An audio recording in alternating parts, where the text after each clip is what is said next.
Hey, I'm Adrian, y'all. Hey, I'm Carlin. And we are The Marriage Talk. What are we talking about today, Sunshine? We started a conversation the other day and then we just kind of dropped it. And I said, okay, the next time we do a video, I was going to ask you this question. So my question to you is, can a couple affair-proof their marriage? Wow. Now, let me say this. I shouldn't have to ask this question because our ministry and these videos are for saved, married people. But we know that the divorce rate with saved people, with people that say they know the Lord, is through the roof. Yes. So then I am now having to ask that question. Can couples affair-proof their marriage?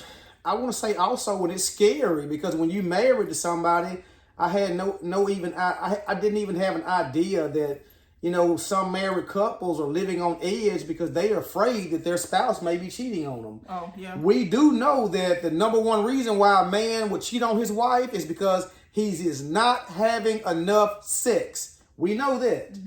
Men have to be respected and men have to have sex. Now, a lot of men's wives are saying, well, I was having sex and with him and we was having sex a lot and he still cheated anyway. Well, that's your perspective and that's your way of thinking. That's your side. If you ask your husband, was you having enough sex with him? His answer would probably be no. We wasn't having sex at all because his sex drive, he may have needed to have sex 2 or 3 times a day where you might have thought once or twice every 2 or 3 days was good and his was totally different.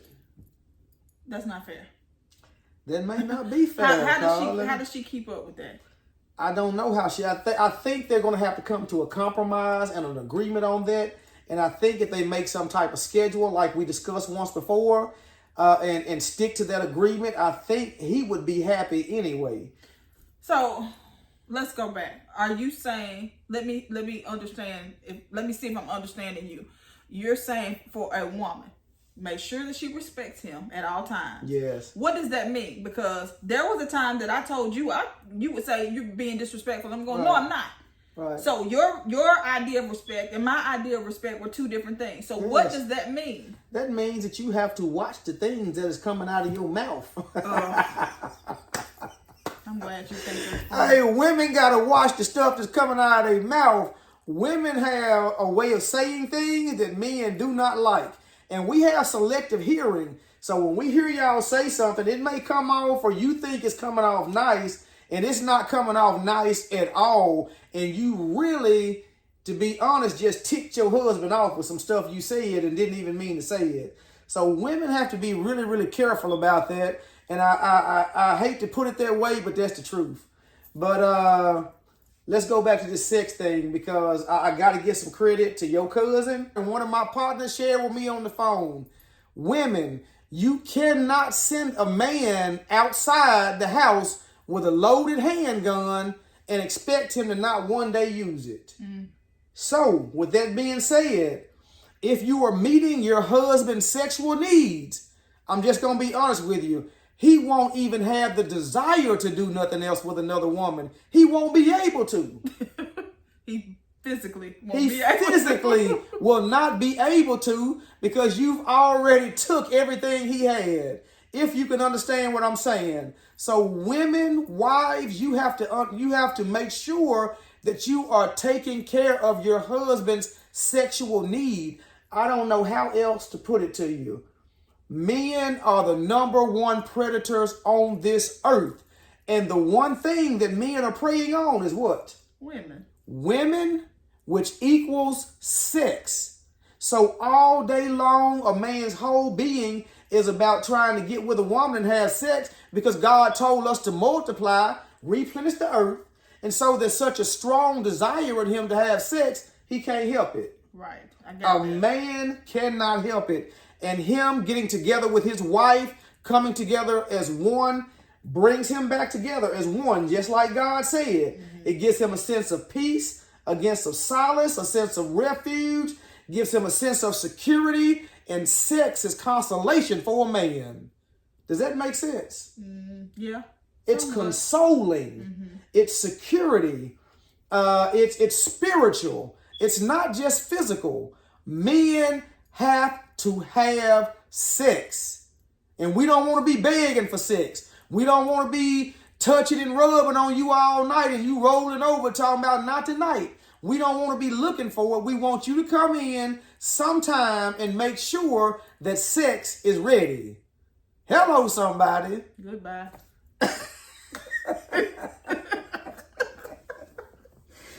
That's what it is, God.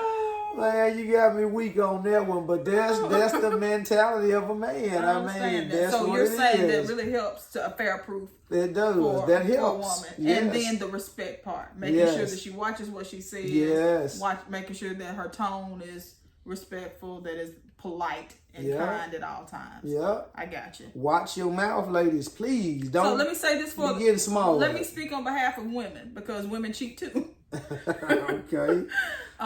So top priority needs for women: security, financial, emotional. Just security. If he ain't paying the bills, it might give her some motives to go out and find somebody to help pay on them. It might. But let me say this too about paying the bills. I mean, that's not all to security. Mm-hmm. A woman does not need to. She doesn't want to feel like her relationship is rocky. Hold on, we're talking about saved woman, right? We're talking about a saved woman. Now, I'm not saying a saved woman is going to go out and cheat on her husband, but I'm saying the things that she needs. She doesn't want to feel like the marriage is rocky. She needs to know we're on good ground. Yes. Okay, so she needs that stability. She also needs affection and attention. That's a top need for a woman. And I'm not talking about you rubbing on her just so you can get in the bed with her. I'm talking about the simple gestures that make her feel love. The hugs, the kisses, the touching, the I love yous, random, things that you do throughout the day to make her feel like she's a part of a relationship, she's part of a happy marriage. Right. And so when a lot of men start off strong in that area when they go to dating, and then as time goes on, you get married and years roll by, they start pulling off and pulling away.